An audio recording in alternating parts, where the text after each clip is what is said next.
Hello everyone, and today we are going to discuss around like two more things. We're going to discuss about the history of computers, how they were developed, and so on and so forth. So first we will start with the first generation computers. We had the vacuum tubes. So their physical size, they could fill like an entire floor of a building, and they had primary storage input. They had secondary storage. They had processing speed. Though it was a bit low, it was around like 10,000 instructions per second. Input, or they were using punched cards, and primary as their primary memory, which is the RAM. Then the secondary storage, they could use magnetic drum, AM6. Then yeah, they were invented in 1946 up to 1958. I think that's it. Nothing much of a deal, but yeah, their software, they were using machine language. They could not multitask. It wasn't possible for them to multitask as the normal computers we have now, we experience. They could make noise. They used to consume much heat. Yeah. So one of the examples we have Edivac, Univac, and so many. So we go on. From the first generation, we had second generation computers, which were invented in 1958 to 1964. And these we had the transistors. So these transistors were invented, but the size goes on reducing, as we know. Now these ones could feel like a room, not a floor like the vacuum tubes.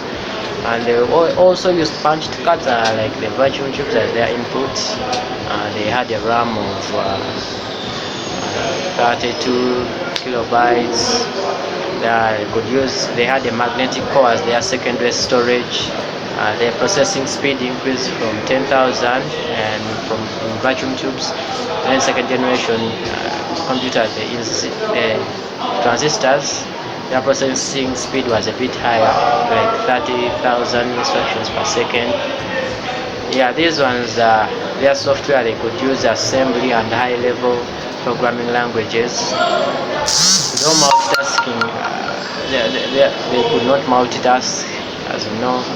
So examples, we have like IBM, one of the greatest inventions in computers. IBM, we have Ramac, so many.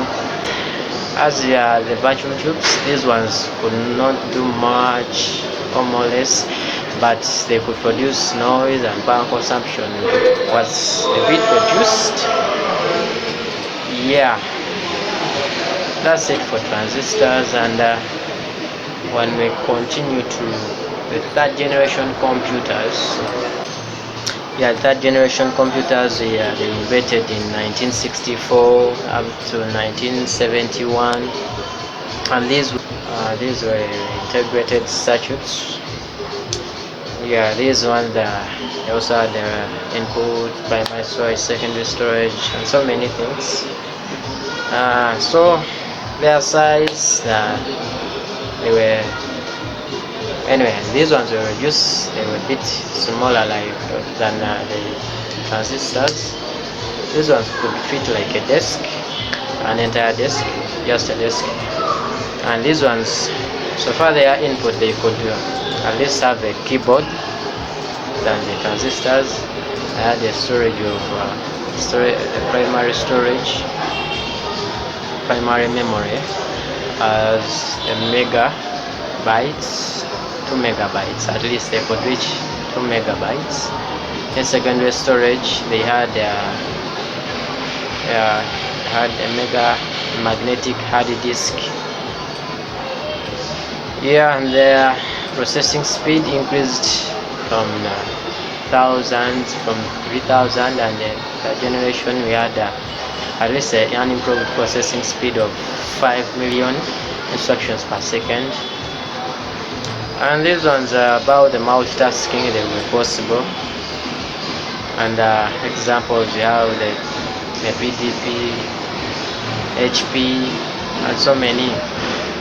So these ones, they could use at least a simple programming language like BASIC and so many others. We know we had an air conditioning system that could reduce heat and improve the functionality of the computer. So yeah, from the third generation computers, more inventions came. So we had the fourth generation computer. These were invented in 1971 up to date. And these were microprocessors. Their software, they had an operating system with graphics interface, with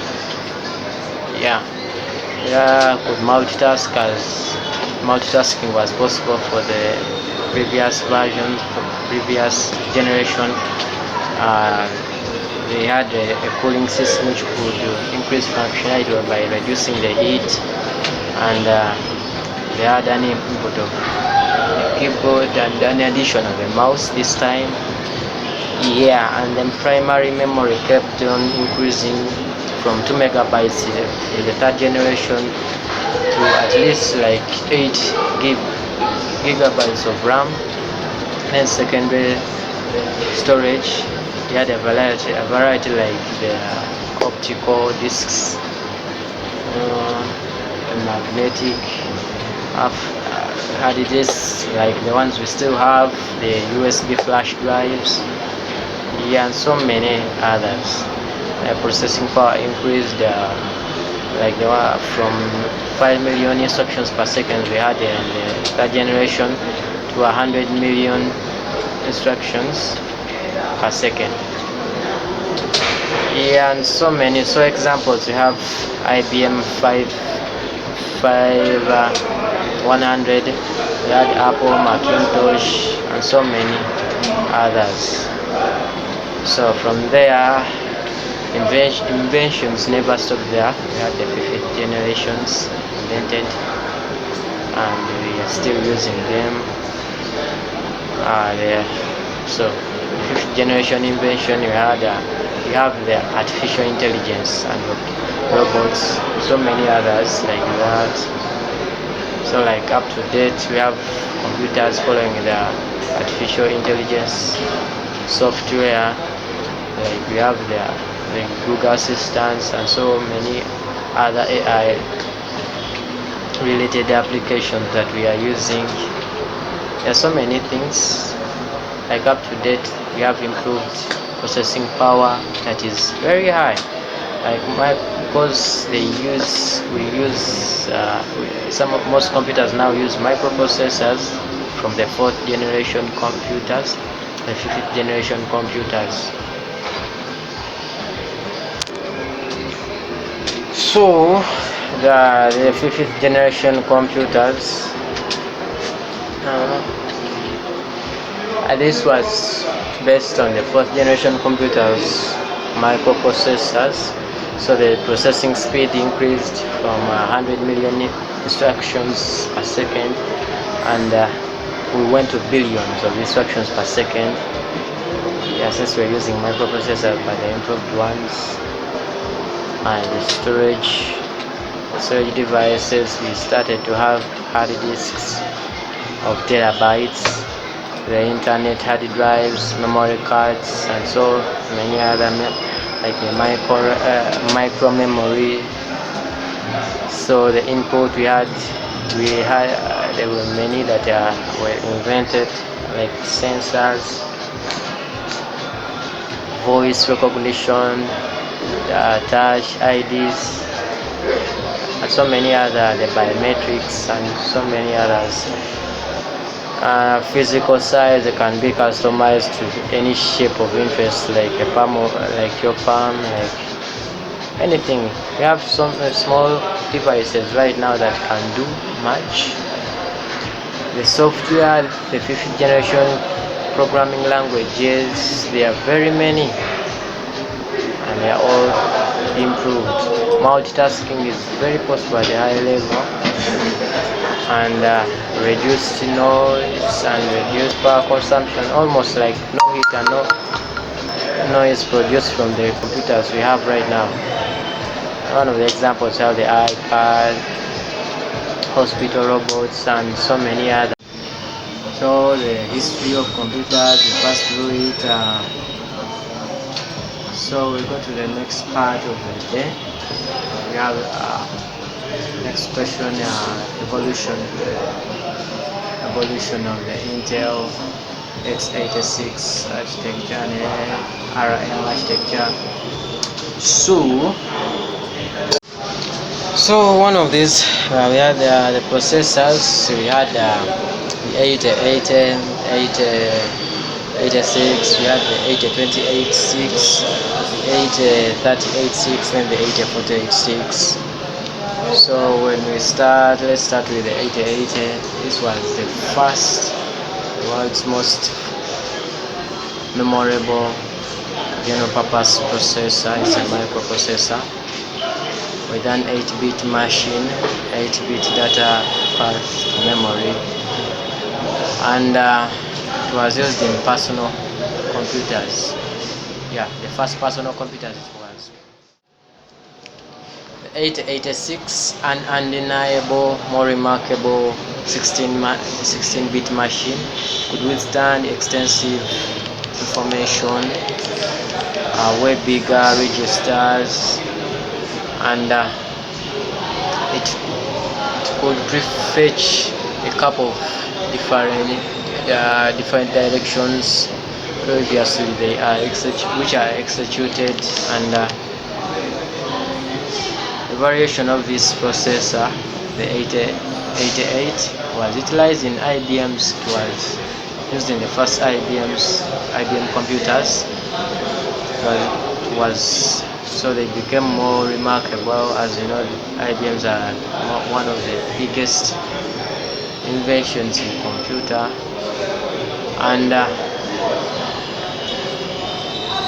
the 8086 is the principal appearance of the x86 engineering.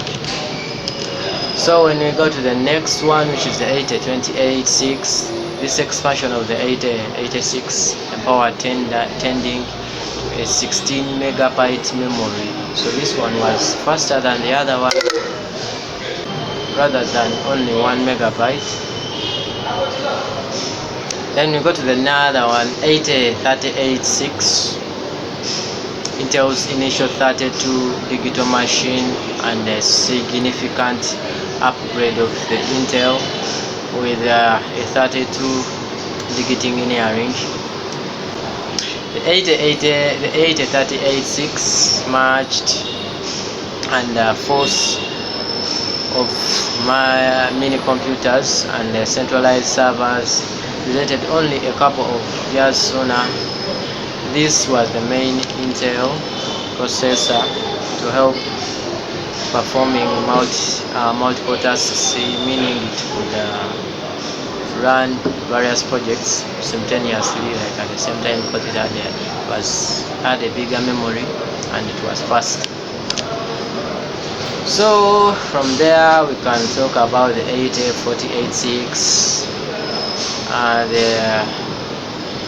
This one presented the utilization of significantly more complex and strong reverse innovation and modern guidance, pipelining, offloading complex number related tasks from fundamental CPU. So in 1978, the 8086 was presented with a clock speed of 5 megahertz and had 29,000 semiconductors. Quad-Zeta Intel Core 2, presented in 2008, works at 3 gigahertz, a speed up of an element of 600, and has 820 million semiconductors. So that's it for today. That's it for the discussion of